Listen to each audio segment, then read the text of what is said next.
Jamaah,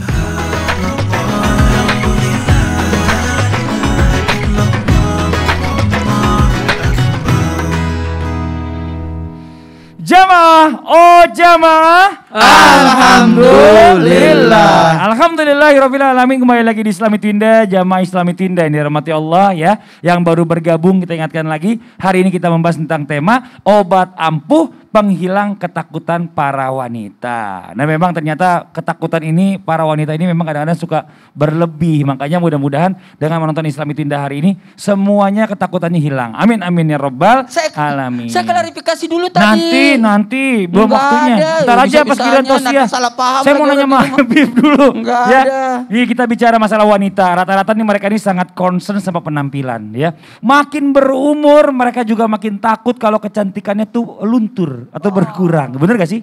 Bener ya Bib ya? Betul. Istri gitu kan? Enggak. Mancing dia tapi tidak kemakan. Ada nggak contoh ya? Contoh yang bisa diambil dari zaman Rasulullah SAW. Bagaimana seorang wanita bisa mengatasi yang namanya kegelisahan akan usia yang bertambah. Yang dapat mempengaruhi keadaan fisik. Kayak contoh mungkin keriput ya kan. Terus kulit mulai kendur. Terus Umur bertambah. Ubannya banyak gitu. Makin besar. Betul. Mohon izin silakan. Ya, Tafadhol, Bib. Afwan Mas Fadli, Ustadz Maulana, Ustadz Syam. Bismillahirrahmanirrahim. Allahumma salli ala Sayyidina Muhammad wa ala ali Sayyidina Muhammad. Perubahan fisik siapapun mereka, terutama wanita, pasti mengalami sebuah ketakutan pada umumnya. Aduh, kenapa sih yang tadi sampaikan sama Mas Fadli, ubanan lah, ya kan, keriput lah, dan lain sebagainya. Tetapi tidak berlaku bagi istrinya Nabi Muhammad SAW. Siapa istri beliau? Istrinya Rasulullah SAW yang bernama Saudah binti Jam'ah. Saudah binti Jam'ah ini Masya Allah luar biasa. Ketika Siti Khadijah wafat, Rasulullah SAW menduda kurang lebih 1 tahun. Dan Rasulullah SAW, Ustadz Maulana berapa tahun udah? 3 tahun. Oh 3 tahun. Ikutin sunnah Rasulullah. 1 tahun cukup. Oh, iya. Nah ketika Rasulullah SAW menduda 1 tahun dan melamar Saudah yang berusia 55 tahun. Oh, jadi Ustadz Maulana maksudnya Jadi diarahin Rasulullah ke yang 55 tahun gak apa-apa kan? Berarti 55 tahun Ustadz Maulana boleh tafadhol dulu. Ya Allah, 25 lah Bib. Nah, Rasulullah SAW melamar Saudah yang usianya 55 tahun. Kita bayangkan, 55 tahun dan juga bukan gadis, janda. Bukan gadis, tetapi janda. Kita bayangin, wanita 55 tahun, janda pula lagi. Ya kan, bisa dinikahkan oleh Nabi Muhammad SAW oleh Rasulullah, menjadi istri Rasulullah dan menjadi istri pertama beliau ketika ditinggalkan oleh Siti Khadijah. Khadijah meninggal, maka istri Rasulullah SAW selanjutnya adalah Saudah. Ini Masya Allah, kita bayangin umur 55 tahun, ya kan, dinikahkan oleh baginda Nabi besar Muhammad SAW. Manusia wajib menerima kudratnya. Wajib menerima bahwasanya dia tua, dia mengalami yang namanya keriputan, ubanan, dan lain sebagainya. Allah Subhanahu wa Ta'ala tidak melihat kecantikan orang itu, tidak lihat kegantengan orang itu, nggak lihat ketampanan orang itu, tapi ya Allah Subhanahu wa Ta'ala lihat adalah apa? Inna akramakum indallahi atqakum. Yang paling mulia di sisi Allah Subhanahu wa Ta'ala adalah mereka yang bertakwa. Mereka yang paling mulia di sisi Allah adalah yang bertakwa kepada Allah, yang selalu mendekatkan diri kepada Allah Subhanahu wa Ta'ala. Saudah dipilih oleh Rasulullah SAW karena keimanannya, ketakwaannya kepada Allah Subhanahu wa Ta'ala, akhlaknya, budi pekertinya, Masya Allah Subhanahu wa Ta'ala. Yang dimana kita harus paham, kalau wanita akhlaknya bagus, budi pekertinya bagus, Subhanallah, Masya Allah, inilah menjadi istri yang dikatakan istri yang sangat apa? Diharapkan. Akhlaknya bagus, bicaranya baik, tata keramanya bagus, gak pernah marah, gak pernah ngomelin, gak pernah nyakitin hati suaminya. Inilah yang dikatakan sakinah, ketenangan. Inilah rumahnya suami tersebut, yang dimana suami bahagia ketemu samanya. Sampai-sampai Siti Aisyah itu bilang apa? Siti Aisyah bilang, Subhanallah, betapa akhlaknya luar biasa Saudah. Dan aku ingin menjadi seorang Saudah. Karena akhlaknya luar biasa, adabnya luar biasa, dan juga apa? keimanan dan takwa kepada Allah Subhanahu wa taala. Masya Allah, jazakallah khairan kasiran Bib. Jadi nggak perlu khawatir ya, kalau memang ini niatnya nikah karena Allah, mau sampai tua pun, mau sampai keriput, tetap insya Allah tetap mesra. Betul. Masya Allah. Tergantung niatnya. Mawaddah warahmah, tergantung niat Rasulullah menikahnya. 1 tahun. Ah, Maulana? ya kita nanti lihat. Ya, kita lanjut lagi ya. Kita bicara masalah tentang ketakutan yang berikutnya nih. Bagi para wanita yang berikutnya adalah ketakutan kalau anaknya tidak menjadi orang yang sukses. Atau mungkin anaknya ini tidak menjadi anak yang soleh atau soleha. Nah sekarang bagaimana cara menghadapi atau mungkin boleh nggak sih orang tua ini berekspektasi kepada anaknya? Ada nggak amalan untuk menghadapi ketakutan tersebut? Nah tadi selain ini umur 25 ya yang tadi. Nggak mau dijelasin lagi? Nggak usah dijelasin, tosi aja deh. Umur 25 kan? Ampun dosaku. Bocor satu-satu ya? Enggak lah. Izin Habib, izin Sasam. Bismillahirrahmanirrahim. Satu hal buat kita semuanya, kepada sosok yang namanya wanita, saya salut, saya kagum kepada sosok ibu, sosok wanita, sosok umi yang ketakutan kalau anaknya tidak sukses. Dan tambah salutnya saya, jikalau sosok wanita dalam hal ini ibu, ketakutan kalau anaknya tidak jadi anak soleh ataupun soleha.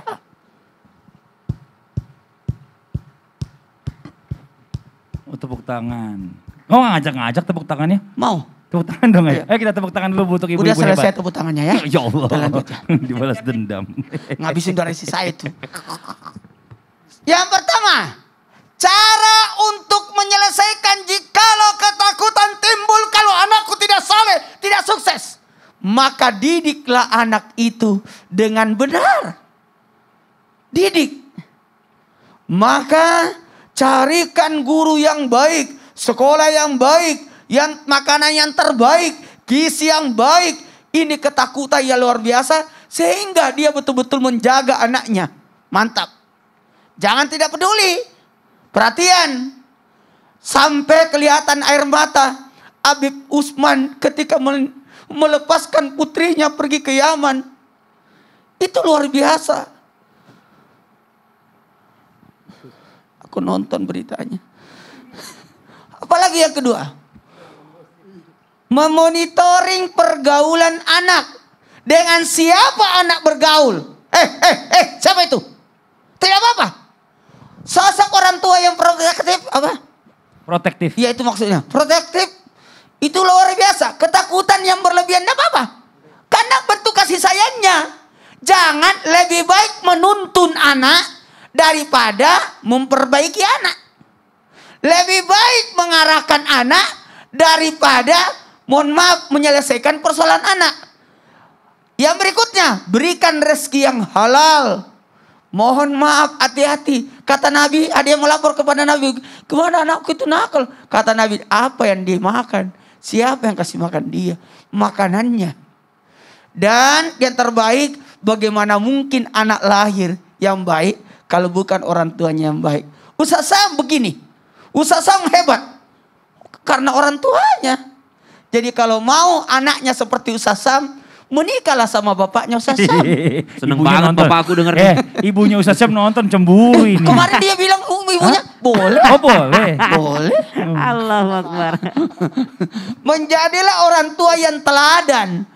1000 kata satu perbuatan itu yang menentukan. Sekalipun engkau nasihat tapi tidak ada contoh. Suruh anaknya salat dia sendiri tidak salat. Suruh anaknya baik-baik sendiri perlakuannya enggak bagus. Karena anak adalah spon yang meresap, yang mengambil, yang menyerap, yang mengambil semua pembelajaran atas apa yang dilakukan orang tuanya. Ikut itu. Apalagi terakhir kalau bisa, selain mendidik, memonitoring, memberikan rezeki yang halal, menjadi orang tua teladan. Yang kelima, kalau bisa diamalkan, mohon maaf tanpa menggurui, doakan anak. Kalau perlu, doanya dikasih gede. Saya kalau salat berjamaah di masjid Anwar, kalau duduk di samping saya, sini duduk. Saya berdoa di telinganya langsung. Perdengarkan di telinganya. Amin. Amin ya Allah. Jadi kenapa? Supaya anak tahu kalau kita mencintainya, kita mendoakannya, kita memperhatikannya. Mohon maaf, usahakan di tengah malam doakan anak. Ketika anak tidur dulu. Ya. Sebelum dibangunkan, bacakan dulu Inna anzalnahu fi lailatul qadar di telinganya. 3 kali barulah dibangunkan. Dan dibangunkan pun di sisi kanannya dipegang lalu baca Assalamualaikum warahmatullahi itu. Assalamualaikum warahmatullahi. Waalaikumsalam. Ada tamu. Jadi Bukan ya. salam yang pertama yang didengar. Iya. Ya Ustadz, Masya Allah. Tamunya Ustadz Maulana ternyata saya lagi ketiduran tadi. Ternyata Ustadz Maulana. Jadi kita sebagai orang tua harus orang tua yang apa? Yang tadi? Protektif. Bukan. Protektif. Prototype.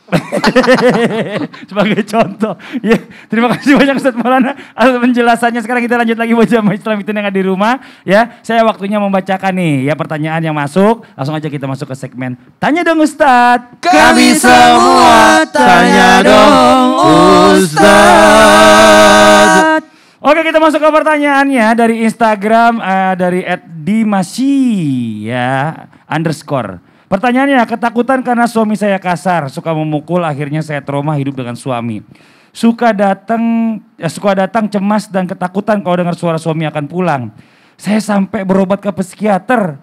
Doa dan bacaan apa yang harus saya amalkan agar jiwa saya tenang? Mohon jawabannya. Jadi ini ketakutannya agak beda lagi nih Ustaz Syam. Justru ketakutan akan pasangannya sendiri. Suaminya pulang, dia malah deg-degan. Nah ini bagaimana penjelasannya, mohon izin Ustaz Syam. Bismillahirrahmanirrahim. Tabi guru kami Bismillah Ustaz Maulana Mas Fadli serta guru-guru kami melakukan Allah Subhanahu wa taala. Bismillahi masyaallah la yasukul khaira illallah. Bismillahi masyaallah la yasrifu su'a illallah. Bismillahi masyaallah ma kana min ni'matin fa minallah. Bismillahi masyaallah la haula wa la quwwata illa billah. Ketakutan sampai menimbulkan trauma, sampai berobat ke psikiater, ke psikolog disebabkan karena kezaliman seorang pasangan.